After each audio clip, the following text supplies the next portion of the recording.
Namaste, Hare Krishna, welcome back to the reading of Srimad Bhagavatam with me. For those of you who have been listening consistently and have subscribed to the channel, I thank you very much from the bottom of my heart for also encouraging me to continue this reading with all of you. And thank you for all the questions, suggestions and interactions I have been having. Very interesting and actually helps me understand the scripture way more than I would have understood if I had just read by myself. For those of you who are joining in for the first time, I request you to please start listening from the very beginning. You will find part 1 in the same channel, and don't forget to subscribe so that you will be posted about the updates and uploads that I will be putting forth. It's not difficult to spend a couple of days and catch up to where we are. So I request you to please start from the very beginning. So let's start off for today. We are reading currently Srimad Bhagavatam with translation and purport by A.C. Bhakti Vedanta Swami Prabhupada, and we have been reading second canto, chapter 8, and the reading will start today from text 6. Dhautatma Purushaha Krishna Pada Moolam na Muchyate Mukta Sarva Parikleshaha Panthaha Swasharadam Yatha. Translation: a pure devotee of the Lord, whose heart has once been cleansed by the process of devotional service, never relinquishes the lotus feet of Lord Krishna, for they fully satisfy him as a traveler is satisfied at home after a troubled journey. Purport: one who is not a pure devotee of the Supreme Lord Krishna is not completely cleansed in the heart. But a perfectly cleansed person never quits the devotional service of the Lord. In discharging such devotional service as ordered by Brahmaji to Narada in the preaching of Srimad Bhagavatam, sometimes a representative of the Lord engaged in preaching work meets various so-called difficulties. This was exhibited by Lord Nityananda when he delivered the two fallen souls, Jagai and Madai, and similarly Lord Jesus Christ was crucified by the non-believers. But such difficulties are very gladly suffered by the devotees in preaching, because in such activities, although apparently very severe, the devotees of the Lord feel transcendental pleasure because the Lord is satisfied. Prahlad Maharaj suffered greatly, but still he never forgot the lotus feet of the Lord. This is because a pure devotee of the Lord is so purified in his heart that he cannot leave the shelter of Lord Krishna in any circumstances. There is no self-interest in such service. The progress of culturing knowledge by the Gyanis or the bodily gymnastics by the yogis are ultimately given up by the respective performers, but a devotee of the Lord cannot give up the service of the Lord, for he is ordered by his spiritual master. Pure devotees like Narada and Nityananda Prabhu take up the order of the spiritual master as the sustenance of life. They do not mind what becomes of the future of their lives. They take the matter very seriously, as the order comes from the higher authority, from the representative of the Lord, or from the Lord himself. The example set herein is very appropriate. A traveler leaves home to search for wealth in far distant places, sometimes in the forest and sometimes on the ocean and sometimes on hilltops. Certainly there are many troubles for the traveler when he is in such unknown places. But all such troubles are at once mitigated as soon as the sense of his family affection is remembered, and as soon as he returns home, he forgets all such troubles on the way. A pure devotee of the Lord is exactly in a family tie with the Lord, and therefore he is undeterred in discharging his duty in a full, affectionate tie with the Lord. Verse 7. Yad adhatu manobrahman deharambhosya dhatubhihi yadrachchaya hetunava bhavato janate yatha. Translation: O learned Brahmana, the transcendental spirit soul is different from the material body. Does he acquire the body accidentally or by some cause? Will you kindly explain this, for it is known to you?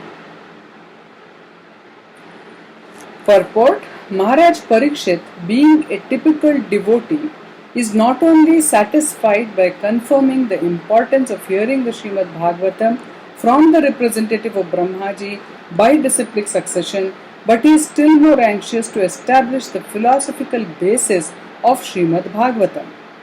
Srimad Bhagavatam is the science of the Supreme Personality of Godhead, and as such, all questions that may arise in the mind of a serious student must be cleared by the statements of the authority. A person on the path of devotional service may inquire from his spiritual master all about the spiritual position of God and the living beings. From the Bhagavad Gita as well as from the Srimad Bhagavatam, it is known that qualitatively the Lord and the living beings are one.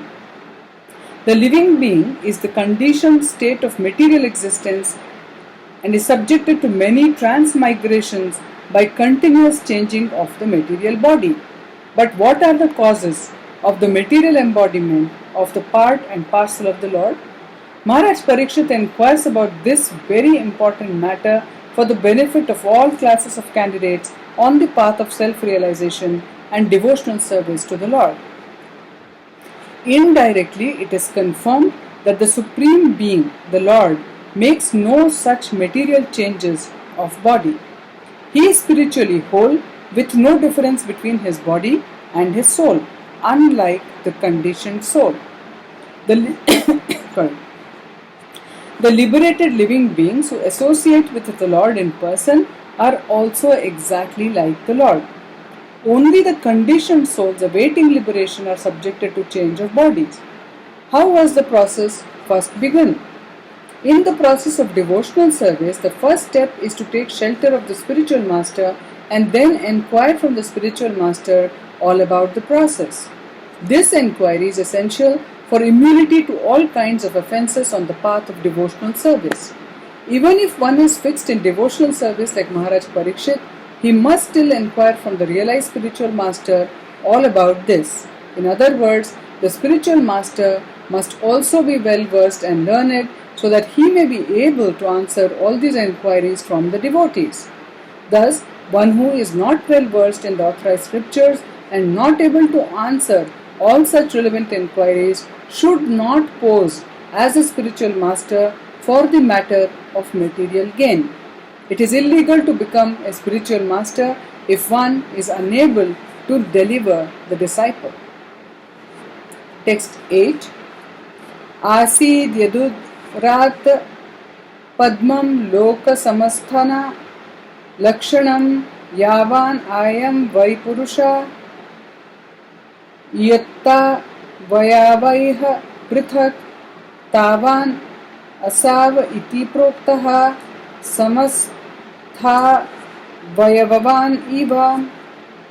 Translation: If the Supreme Personality of Godhead, from whose abdomen the lotus stem sprouted, is possessed of a gigantic body according to his own caliber and measurement, then what is the specific difference between the body of the Lord and those of common living entities? Purport: One should note how Maharaj Parikshit intelligently put questions before his spiritual master for scientific understanding of the transcendental body of the Lord. It has been described in many places before this that the Lord assumed a gigantic body like that of Karnodakshai Vishnu, from whose hair pores innumerable universes have generated. The body of Garbhodakshai Vishnu is described as sprouting the lotus stem within which all the planets of the universe remain, and at the top of the stem is the lotus flower on which Lord Brahma is born. In the creation of the material world, the Supreme Lord undoubtedly assumes a gigantic body, and living entities also get bodies, big or small, according to necessity. For example, an elephant gets a gigantic body according to its needs, and so also an ant gets its body according to its needs. Similarly, if the personality of Godhead assumes a gigantic body to accommodate the universe or the planets of a particular universe, there is no difference in the principle of assuming or accepting a particular type of body in terms of necessity. A living being and the Lord cannot be distinguished simply by the difference in the magnitude of the body. So the answer depends on the specific significance of the body of the Lord as distinguished from the body of the common living being. Text 9.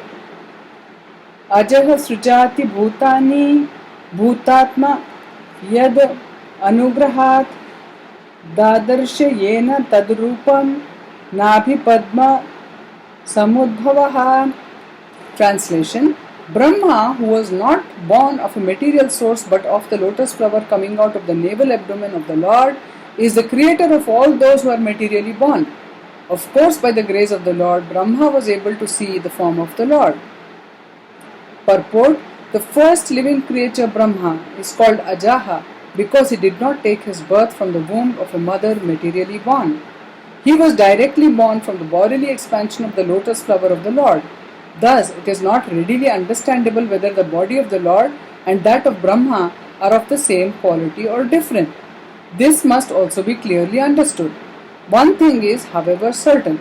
Brahma was completely dependent on the mercy of the Lord because after his birth he could create living beings by the Lord's grace only, and he could see the form of the Lord.